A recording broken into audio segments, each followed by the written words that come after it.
Now we're going to take a look at the summation rules listed at the bottom of page 6. So these are also some shortcuts that you might find handy. There are 3 statements here in the box. We are just going to read through them and talk about how to use them, and we'll do some practice in the next example. We are not going to prove these right now. In section 11.5, we are going to learn the principle of mathematical induction, which can be used to prove certain statements in math. And so we will actually prove these guys when we learn mathematical induction in section 11.5. Okay? All right, let's read through the first rule here. So this statement right here, let's just try to see what it's saying. You're summing from I equals 1 to n the quantity I. So if you actually took a minute and wrote out the series here, you're actually adding 1 plus 2 plus 3 plus 4 all the way up to n. So what you're doing here is you are adding the first n natural numbers. Okay, so the first n many counting numbers. Okay, so what you would do, okay, because say you had a whole bunch of these, like 1,000, say you were adding 1 plus 2 plus 3 plus 4 all the way up to 1,000. You certainly don't want to jab all that into the calculator. Okay, this provides a shortcut. All you would do is plug and chug into this formula. Okay, so to add 1 plus 2 plus 3 plus 4 plus all the way up to n, you would just punch in n times n plus 1 over 2. Okay, n is the upper limit of summation. Okay, that's all you would have to do. So let me show you an example. Okay, so let's do it.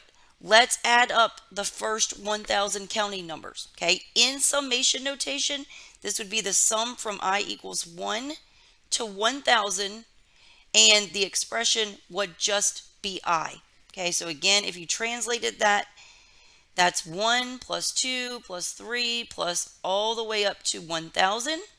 Okay, use the shortcut. Okay, n is the upper limit of summation, so that's 1,000 here. So plug into the formula. It's going to be 1,000 times 1,000 plus 1 divided by 2.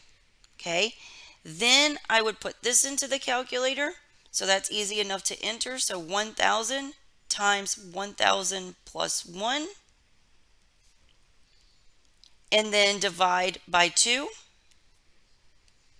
And there's your sum.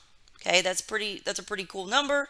So if we add up the first 1,000 counting numbers, the sum is going to be 500,500.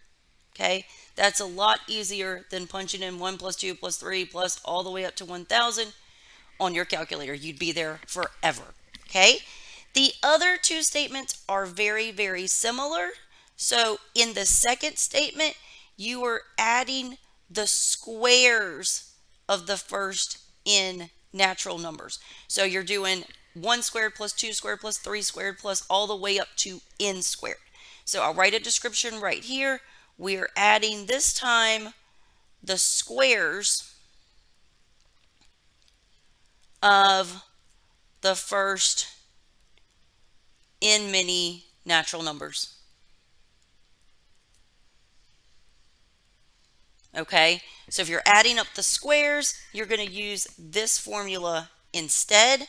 Again, n is the upper limit of summation. Okay, the last formula here, you are adding the cubes up. So you're doing 1 cubed plus 2 cubed plus 3 cubed all the way up to n cubed. Okay, so I'll again write a description here. We're simply adding the cubes this time of the first n many natural numbers.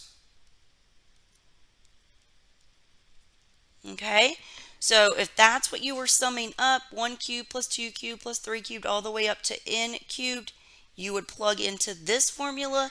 And again, n is the upper limit of summation. Okay. In the next example, we are going to do some practice using the summation rules and also the summation properties.